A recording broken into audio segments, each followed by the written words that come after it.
Shades Rib Shack for a Thursday, back with Basketball in Focus. Last show, final show of the season, and winding it down. It's hard to believe we're coming in for Basketball in Focus. We got sunlight inside Shades Rib Shack on Westover Terrace. Beautiful afternoon. Seems like we should be doing something out of doors today instead of being indoors at Shane's. We got Joe Sirera with us in the News and Record talking about the high school basketball season. As it has wound down, we've got everything complete. Almost seems a little unfulfilling, no one going to Chapel Hill this week, but saw Paige and saw Northwest for girls. They both gave it a good shot, had a good run, and they finished up last week over in Winston at the LJVM. And both teams gave it a good run, and both teams come up a bit empty. But you can see a difference. I told people, when you get to that second round of the section, you can see a big difference start. And then every round, you see the talent level just go up higher and higher. By the time you get to the regionals, you're facing tough teams. And that's what faced up against Paige. That's what Northwest go for. Northwest did a great game, though, a week ago tonight. 53-50 game over Ardrey Kell. Went to the finals against Myers Park. Paige had their battle, too, against Ardrey Kell. It ain't quite as far, but all in all, I mean, I don't think the fans can ask for a better season. That team's in it right to the very end. Yeah, two fun teams to watch over there. The Northwest Guilford girls, obviously that was their first loss all year. That was a great run by that team. And in their case, a relatively young team. Hunter Newman is senior, but most of the rest of the ladies on that team are going to be back next year, and that kind of experience will make a difference next year. I mean, the Ardrey Kell boys team that knocked out Paige lost in the regional semifinals last year on a buzzer beater, and here they are going farther this year. I mean, that's the experience that you can't get in the regular season or even in those first few rounds of the playoffs. Northwest Guilford girls, like I said, they're going to be loaded coming back, and you just hope for their sake. You got this for your junior. You hope you can get even further your senior. A couple of years ago, Grimsley's girls made it to the championship game their junior year when they had 5 Division I players. Next year, they got knocked out in the regionals. So you just hope for Northwest Guilford's sake they took what happened this year, used it to their advantage, planning for next season. I tell you, a lot of people, I'm sure, are watching, keeping up with it closely. They know, but for the future, that Bria Gibbs is going to be a real good player for them inside. Yeah, good young player. She got better and better as the season went on. That win over Ardrey Kell, she was a big part of that. That night was not Morgan Pointer's best game for them. She struggled a little bit. She still gave them her contributions on the boards and defensively, but Bria Gibbs really stepped up, and she was a big key to that victory. You're right. And talking about younger teams, Northern Guilford is another girls team to really look for next year. I think disappointment with those teams this year not getting to Chapel Hill, but when you look at how many underclassmen and freshmen and sophomores in Northern Guilford's case are on those teams and are talented. And you just can build the whole team in a lot of ways and start your foundation. It's already set around that skyscraper. Elisa Canane right there in the middle. Good player. The other freshman, Cassie Rubikevich, good player. Sammy Furlow, Kim Furlow's daughter, sophomore this year. I mean, Kelly Lomax. Kelly Lomax, another younger player. I mean, that's a team that if they can keep that group together and develop a little more depth around them, I could see that team contending for a 3A state title in a year or two. I really could. Approach them too, because the previous years they've gone to the east and usually run into a team like Chapel Hill. They should go to west and run to another powerhouse, a team like Hickory. Well, as you said earlier, when you get to that regional semifinals and finals, you're running into a tough team, and you're a tough team at that point. Everybody's good at that point. You had to earn your way there. There's very few flukes at that point. And you look at Northwest Guilford, a lot of good young players there, the talent coming around. And I don't know, I just think we hope what they did this year, they'll use that to help build for what they're going to do next year. And I know a lot of those kids play together in the all season on those travel teams, definitely showcase teams, AAU teams. So they'll still be playing. Boy, you got a kid like Haley Barber, you just kind of wind her up and turn her loose and let her go. And some of that caught up with her a little bit in that championship game, a little too wound up. And sometimes you get so wound up, you get around the basket, down it by yourself, there's no place to go, and unfortunately sometimes nobody's there you can get the ball to.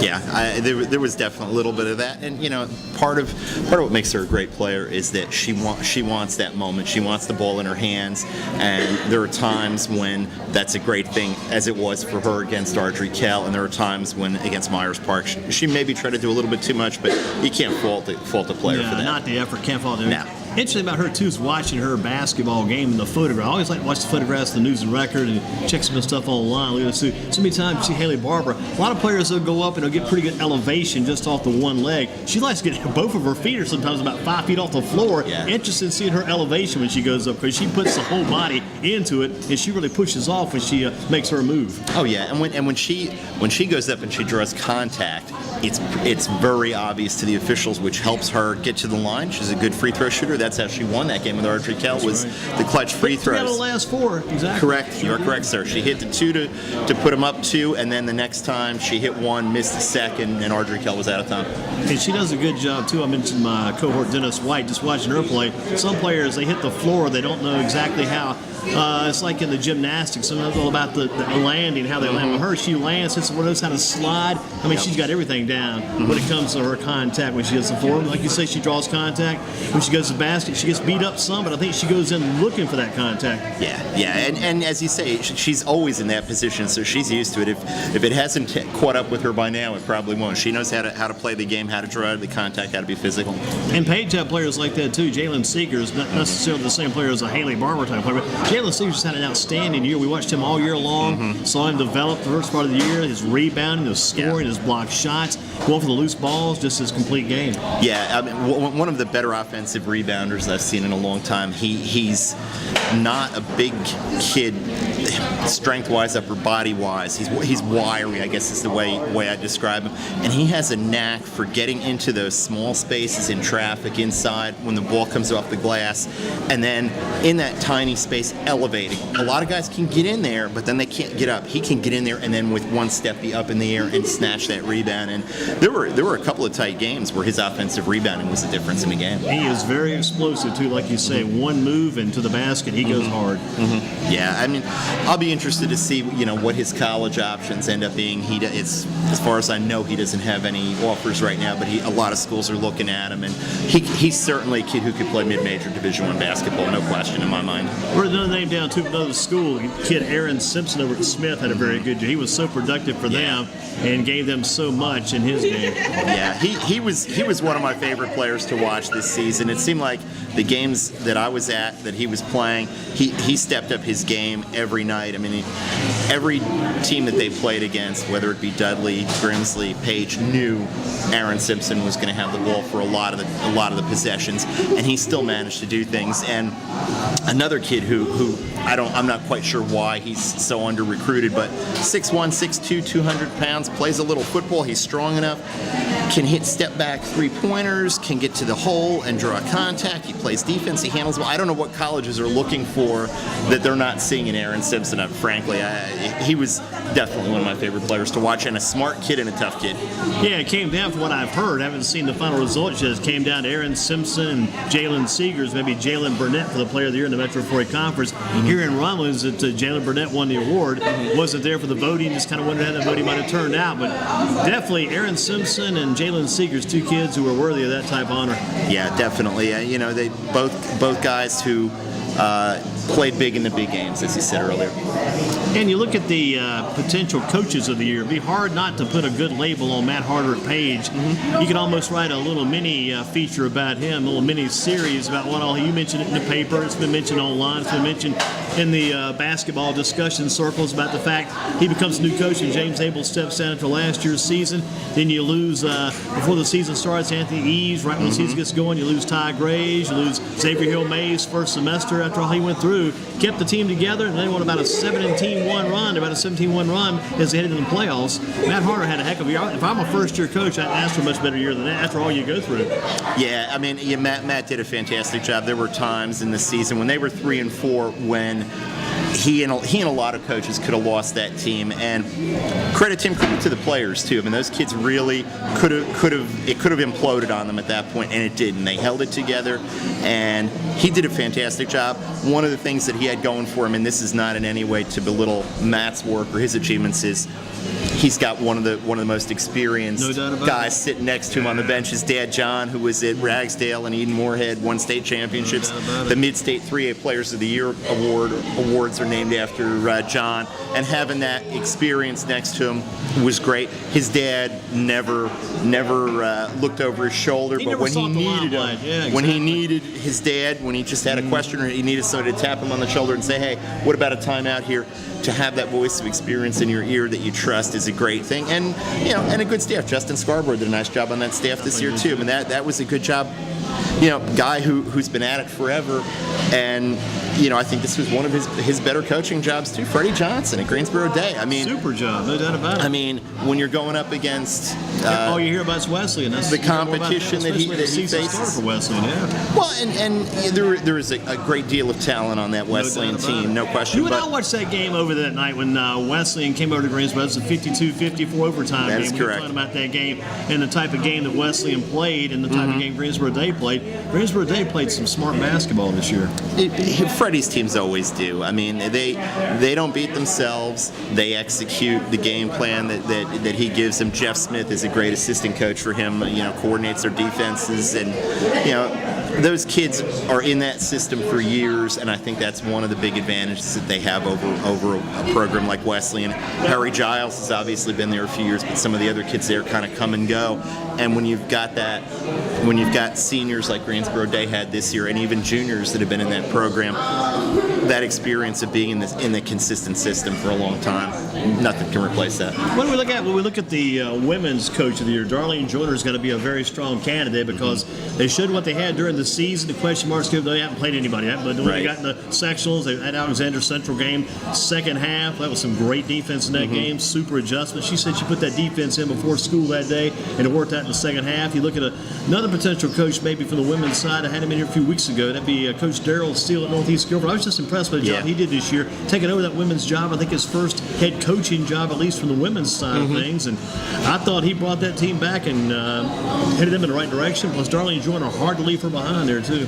Yeah, I mean, taking over the way he did at Northeast, I believe he was a JV boys coach there before. And he's a varsity boys assistant work right, too, yeah. Right. And, good basketball is good basketball. If you know the game, you can coach either way. But, yeah, that was a heck of a job. And that's a strong conference. It's, Northern Guilford's in that conference. Rockingham County got to the regional final in the East.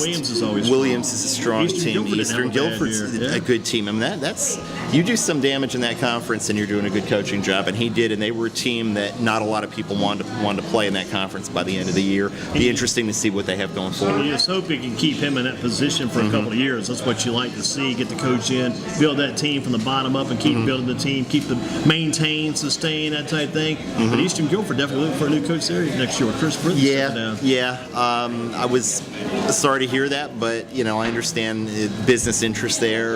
You got to pay the bills, and I wouldn't be surprised if she got back into it at some point. But she's trying to really get her business rolling now, and credit to her for the job she did there and for being an entrepreneur too. So the thing about you look at their record, because I went back and glanced at the record. I'm sure she's going to step down just what the record was this year. 15-10. They played much better basketball with that record show. There was a time they were about 15-5, 15-6. Hit a bit of a skid down. They had a double overtime game against Rockingham County that year too. Right. But that little Asia Williams, that little guard number one, that kid could flat out move for Eastern Guilford. Oh yeah.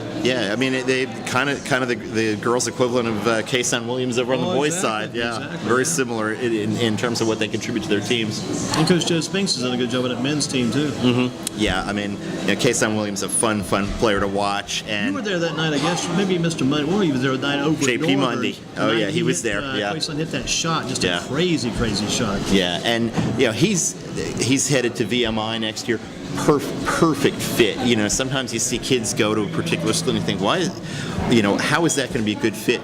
VMI is probably the most up-tempo team in Division I. They've led Division I in points per game the last few years. They want to push the ball at every opportunity. They're going to love him, and he's going to love playing in that offense. And I think the Wheathy kid might still be there, too. Yes, indeed. Jordan, yep. They came in and played at High Point U, and they had a lot of folks over there to watch that one, but yeah. Now, there's a Chapman kid. He might also be there. Another kid from locally out of Wesleyan. James Chapman might also be there. They have quite a local contingent at VMI, and that's how the college recruiting goes. Is you get a pipeline into an area, and you see one kid, and while you're recruiting him, you see some other kids in for the future, and you think, hey, let me keep tabs on that kid too, and it pans out. Who do you think might be a team that came up a bit short this year? I mean, there's a few out there we can talk about. First team that came to mind. You don't really sometimes like to lay labels on teams. You guys didn't reach where you're supposed to be, but the Dudley boys, it's just a tough year for them. Yeah, that was on the boys' side. That was the first team that popped into my head. A lot of talent. Part of the problem I think that the Panthers had, and this is something you can't control, is they didn't really have an inside presence. Sure, they didn't have anybody on that team, I think, who weighed more than about 180, 185 pounds. Great athletes, very good shooters, a dangerous team with all those three-point shooters, but never had that post presence inside. Had a lot of difficulty getting it inside, and not really anybody to challenge the big guys in that conference. Xavier Hill Mays, Kendrick Lowe Smith. They didn't have anybody to match up with those people, and they lost a lot a close games and missed free throws. A team like Grimsley too. Grimsley wasn't really that much post oriented, but they were able to get by on some occasions. Yeah, and it's just about every program has a year like that, and I watched them play a couple times. I think Hendon Hooker was a little tired from football at times, and it just some years it just doesn't click. And they just became so perimeter oriented on the perimeter that if those perimeter shots weren't falling, they could be in some bad trouble. And it's hard to catch up when those shots aren't going. To get one shot, other teams coming down and scoring, you're behind pretty quick, and it's hard to catch up. And you come back and keep taking the threes, maybe 1 out of 10. That's not going to work. I'd say that Dudley game against Smith that night. They were down in that game. They made a run. Hooker got in foul trouble. They made the run in the second half, and Seagraves had a pretty big game. Just leaving a game like that, they couldn't pull it out. Yeah, that game was typical of their season. They played a really nice game against Page at Dudley toward the end of the season, and I think the final margin was 6 points. It was a 5 or 6 point game, and they were right there.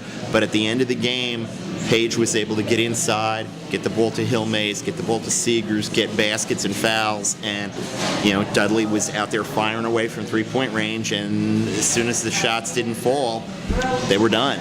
There's another team we could put in here too. They had an outstanding year record-wise. They knocked off Northwest twice during the season. When it comes to the playoffs, if we brought Guy Shaver in here right now and asked Guy about this, he'd say, for some reason, we've got some kind of big albatross around our neck wearing that to the games in the playoffs. They can't seem to get past those early round playoff games. Yeah, very talented team.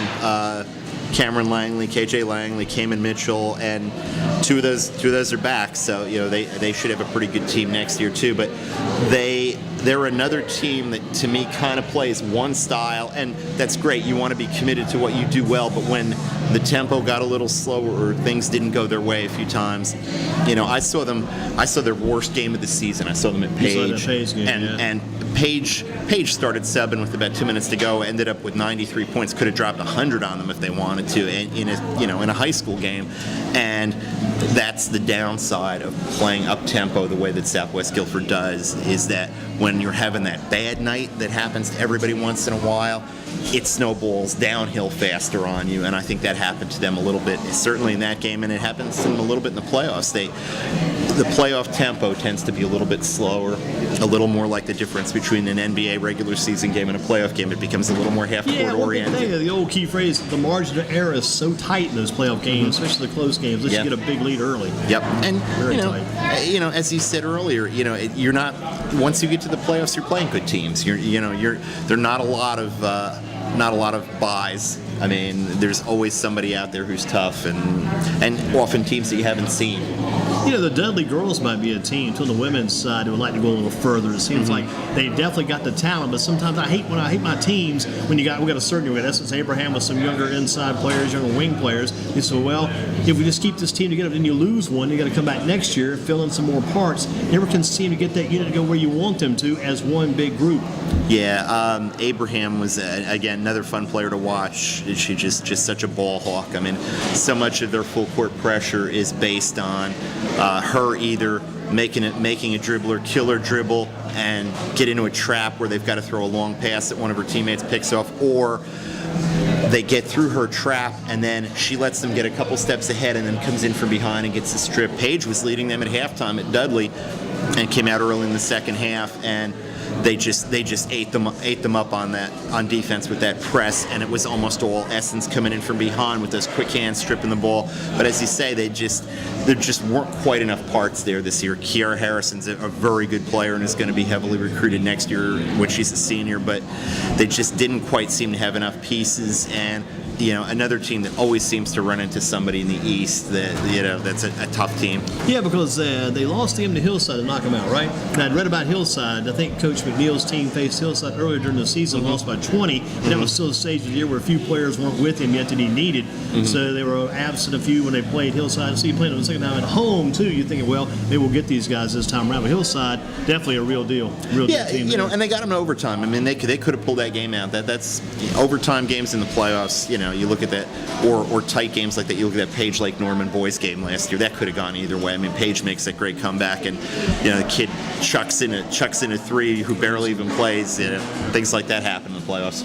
I'll tell you one thing, maybe one of the games of the year, I didn't even get to see, but maybe the last few minutes of the game, that Page Mount Tabor game, that was just one atmospheric game. I mean, Rusty said he had a better crowd for the next game, but if it was, I would love to see it. But that night, just that one night against Mount Tabor, where Page really came prepared not to be eliminated that evening.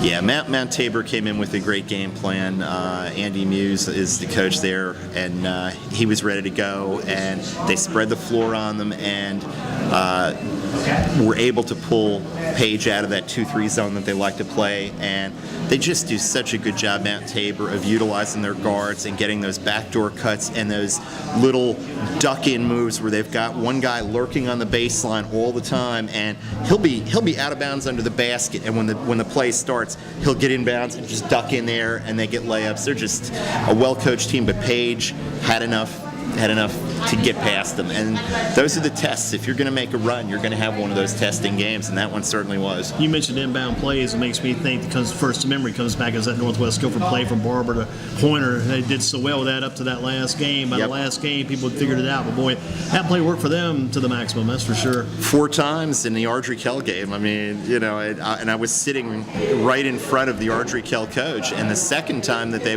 ran it, I was like, you know what they're going to run, and you just kind of looked back at me like, yeah, and they did it, and I thought they'd make an adjustment. They never did. I mean, they 2 more times after that, they burned them on it.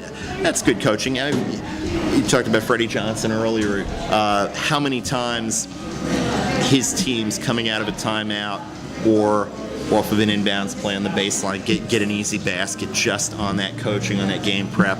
The kind of stuff Dean Smith, John Wooden did years ago is every practice working on end-of-game situations, on special plays. It pays off. I mean, those are the little things that win tight games. Looking toward next year, one team that should really be favorable going toward next year, so we've been excited about next year. We talked about Northwest Guilford girls, sure, but the Northwest Guilford guys, same way with them. Young team. I think they'll lose Covington, maybe another player or two, but not many. They got so many guys. They still need some post presence. Reggie Davis can get up and he can play bigger than he actually is, but doesn't have a lot of height. But boy, that team should come back very strong and be really excited about next year. Because Jalen Spicer, we got little Brian Free over there. Brian Free's up next, but again, boy, Jalen Spicer's a little guy too. He definitely gets the job done. He and Jalen Gore in that backcourt together, pretty tough combo there too. And just you go on out toward Trey Turner, you expand toward what else they can do with the other guys coming in. That's a tough unit there. Yeah, Lee Revis built a nice program there. He's got the pieces in place, and he's got kids coming in knowing his system now and ready to play when they get up to the varsity. And their bugaboo this year was Southwest. It's a matchups thing sometimes, and they just couldn't get by Southwest. And if they had in one or both of those games, then their seeding is different, and maybe at home they get a little deeper into the playoffs. But nice season, and they're going to be good. He's got it going there, no doubt. And you look at, like you mentioned, some other schools look good for next year, too. I think Southwest should be strong again. I think Smith is doing the right thing. Orton Smith, I wish J.J. Watson would come back. We could put some money together, raise some funds, and fly him back in here. J.J. Watson was just so much fun to watch. Yeah. We always mention J.J. Watson when we get rolling here and get things going. But I think with the other players they have returning, Smith should also be good. Coach Partee and Coach Waddell working good there together to lay a strong foundation over Smith. Yeah, they were a fun team to watch. I mean, I've said before, and said earlier in the show, Aaron Simpson, one of my favorite players to watch, and he's a big one to replace. But there's a lot of talent there, and same in football, and it's some of the same kids. I definitely saw that football program taking some big steps this year, and it's a lot of the same kids, and I think it's just changing the whole mindset throughout the athletics program, and I think it's definitely happening. That Miles White kid is one of those kids, no doubt about that. Yes, sir. Yep. Pratt might be one too. I'm not sure. Pratt might also. Ramon Pratt. Yep. It's good to have that going over at Smith. The girls you mentioned already, Northern Guilford going to be strong again. Northwest will be strong again. You look at some other teams. Dudley should be pretty tough again, too. Yeah, Kiara Harrison's back there, yep. I like Smith and women, too, because they've got a couple of young post players. I tell you, it's just almost like you're watching what this might possibly be one day, because the more you watch those two young post players, the more you like them, the better you think they could be down the road. Yeah, their best player to me was a freshman this year, T.J. Jackson, and she did a lot of good things. That team got really frustrated down the stretch. They had some close games that didn't go their way, and I saw them a couple times late in the year, and they kind of, I won't say they packed it in, but it looked like the frustration had just taken hold, and that's a hard thing to change, especially with young players. But yeah, there's definitely some talent there going forward, and the future is definitely going to be brighter there. I still like what Hopwood Andrews is doing too. I don't think they're going to miss too many beats. It almost seems like all the talent. Talked to somebody about this a little bit yesterday. All the talent at one time was at Central back when Kenny Carter was the coach there. Yes. It's like all that talent's kind of migrated more toward Andrews, or at least it seems that way. And Southwest too. Yeah, and Southwest has Yes, got sir. some. But I tell you, Southwest, they did a lot with. They had some good moving parts, but they weren't overly laden with tons of talent. But I'll tell you that Monk. I'll take LaShawn the Monk any day of the week. Yeah. But the Andrews situation, they got some kids coming back. They'll be strong again. I think Coach Sharon's laid a good foundation over there.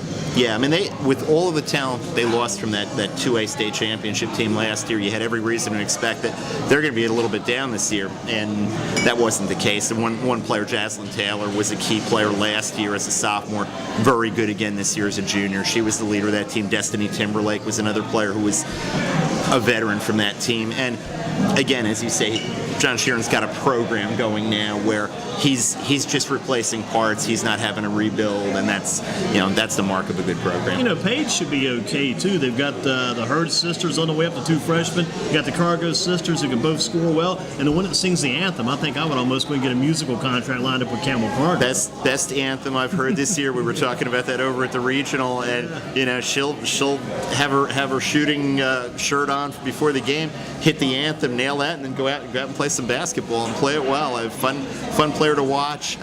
Roxanne Fenning was a key to that team this year. When she was out with that ankle injury was when that team really struggled. I saw them against Dudley when Dudley was pressuring them. They didn't have Fenning, and it was a disaster. She's only a freshman, and she's going to get better. She's maybe not quite Haley Barber level, but down the line, I think she's got a big upside.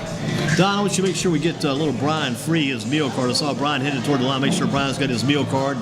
Get that in his hands. He's headed toward the line. A little small fellow up there. Good man. With the Page situation too, you got the Hurd sisters, got the Cargo sisters. There's another Cargo coming in too from what I hear from the team over at Mendenhall. So it'll be Yes. 3 Cargos, 2 Herds, and maybe still 2 Caspers if Emily's still there. I'm sure she was a senior or not. But boy, that's a lot of family members right there on that team.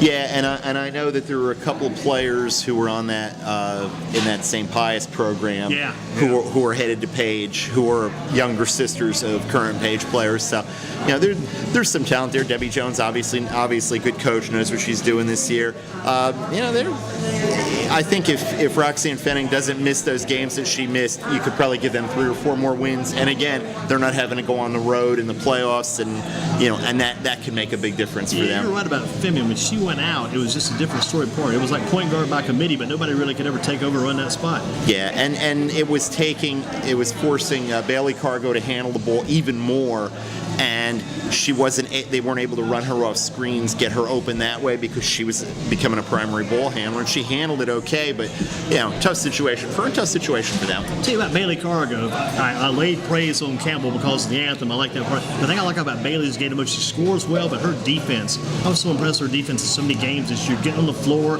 even after the knee problem she's had, she's not afraid to go down and go get the ball, go down against that offensive player, try to get that steal. Just real impressed with her defensive effort. Yeah, the effort's there. She's a smart player. She knows how to get off in the passing lanes, get her hands out there, and keeps her people off the boards. She does a nice job. She's just a good all-around player. Here's a big question. Where do you think Ty Graves will land? Do you think if he goes back to Page has got the consummate point guard again, don't see him go back to Page? It's not. Well, hey, Ty's dad, Kevin has told me a couple of times, will not happen. Gotcha. Anything is possible. Whenever you're talking high school basketball and AAU basketball, anything is possible. It's an interesting mix. It sure is. But for good and bad. Yeah. But anything's possible. But I would not count on that happening. Ty's dad Kevin said that Ty being committed to Boston College as a junior, that they were going to sit down with the Boston College coaches, Jim Christian and his staff, at some point in the spring before the school year ends and talk about where Ty will go next year. Would not surprise me to see him, if the BC coaches are having their say in it, end up in the New England Prep School League, where a lot of kids have gone. There's some great basketball up there and good academics that would keep him on track to where he's ready to go at Boston College after his senior year of high school. I wouldn't be surprised to see him there, but he's going to have other options. All the prep schools are going to be interested in him. Good player on a number of levels. It just wasn't a good fit, it turned out, for him down at Montverde. And now back at Page, you guys finishes up the school year there then? That's correct, yeah. He's re-enrolled and on track and doing what he needs to do in the classroom, and that's the main thing. That is the main thing, get the academics taken care of. What about the effects quickly of that Grimsley-Page football game? Any effects about that as you see early on, because it's going to be played at Page next year? That's a major change. What, about 60-some years they played this game and never has been played anywhere but Jamison Stadium? Yeah, I understand some people's concerns about, Grimsley having the biggest high school stadium around, having the parking there, and obviously the tradition, but also the way that Jamison Stadium is configured, where you've got two sets of stands that are a good distance apart, where you can kind of keep things separate. You each have their own restrooms, each have their own concession stands. You hope nothing ever happens at a game, but the reality is that when emotions get high in a rivalry like that, sometimes some things can happen, and security will be a concern at Page. But talked to Kevin Gillespie, the Pirates coach, last night, as I discussed earlier, and he said, they were aware of it. They're going to be prepared. They've already taken some steps and talked about what they're going to do in terms of parking at Page, in terms of keeping the fans separate, bringing in extra bleachers. I think it's just going to be a great atmosphere. That's going to be a huge week leading up to that game, and I hope it's everything that the Page folks hope it will be for them, and that the Grimsley folks go over there and have a great experience too. And that's what high school football is all about. And I think that when it's not a neutral site field, when it's one school stadium and it's always played there, I don't know that is a really fair setup. And I think this way, each school getting their home game, unless it's going to be a neutral site, it's going to be great. It's going to make the atmosphere better at both. It's going to be interesting next year, too. That recruitment of DeAndre Overton will continue. That should be kind of reaching a very high level throughout the entire year until he decides where he's going to go. Yeah, in addition to being a very good basketball player who stepped into a tough role this year at the point when he's really a wing player for the Pirates in basketball. Really, really impressive wide receiver. Got all the physical tools at 6'5", about 190, 195. The hands you would expect of a basketball point guard, the athletic ability, the leaping ability. I saw his first game this past season, which was his first varsity football, and his last game, and the improvement in his game during the course of the season was dramatic, and that's what's got the attention of the colleges. They look at that size, they look at that speed, and then they see how much he improved in 1 year of football, and his upside is just off the charts. He's got offers from SEC schools, Tennessee, Kentucky, South Carolina, all the ACC schools, the Big Four, I should say, maybe not necessarily Florida State or Clemson, but the other ACC schools are interested. Virginia Tech is interested. You're a wide receiver. West Virginia is my alma mater is recruiting him, and they've had guys catching over 100 passes for over 1,000 yards, double-digit touchdowns the last few years. That if a school like that wants you as a receiver, they're interested. It'll be interesting, and I think a lot of people are going to notice Will Jones. Mentioned him earlier a little bit. Basketball player, teammate, and quarterback, was a sophomore this year. He's going to be throwing a lot of those passes to DeAndre Overton. And Will a little bit too then, yeah. I think that people are going to be there to see DeAndre, and that's how recruiting goes. You're there to see one player, and sometimes another player catches your attention, and you get in early on somebody, or you find someone that other people have overlooked. He had that kid a couple of years ago, a Western Guilford, Daryl Jola. I think they called him Jello. He was in West Virginia. Yes, sir. For a while, yeah. Mr. OT, they called him there. He caught 3 2-point conversion passes in his career, and every one of them was an overtime winner. And he's in your business now. He's a broadcaster, broadcast journalism. Yes, I forget where he's working, but he's in broadcasting. great player to watch, fun kid, great kid. Talk to real quickly in close. I talked to kid. We got a Ragsdale kid next to him, Brian Free. Talked to a Ragsdale kid last week, Emmanuel Byers, who played at Ragsdale, went to Virginia. Yes, sir. Played receiver at Virginia. He said, my entire time in college, never caught a touchdown pass, but I threw 4 touchdowns. Yeah, they use that end around action to him quite a bit, and fun player to watch too. It's college is a different world, but guys sometimes find themselves and gals find themselves in a different role on a team, and sometimes a good role finds them.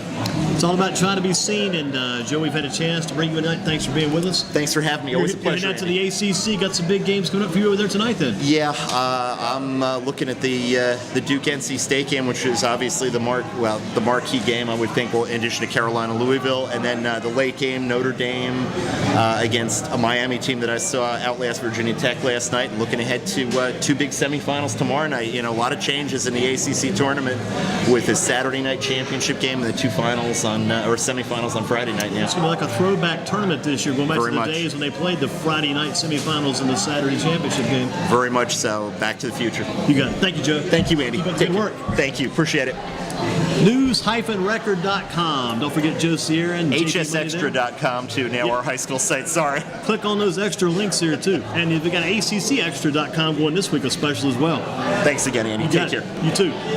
Brian Free up next from Ragsdale. Brian's going to join us here at the Shane's Rib Shack for a Thursday night. Brian will come in and grab a seat. And welcome Brian in.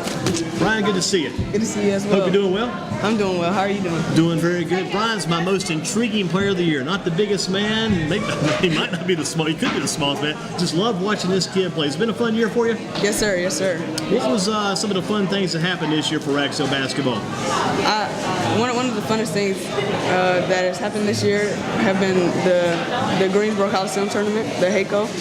That tournament was a very fun experience for our team as a whole, and I like the idea of playing at the Coliseum.